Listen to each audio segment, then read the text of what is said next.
Hello there. I haven't made a video in a while where I talk, but in this video I'm going to talk about the design I made for Catan. I have made a video before about the game Cluedo that my dad made, but I guess inspired by my dad, I wanted to design a game myself, except I'm not really that original. This has been done loads and loads of times before.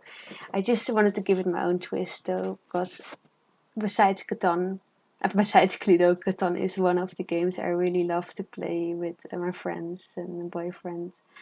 Um, what I did was I used some wood of my dad.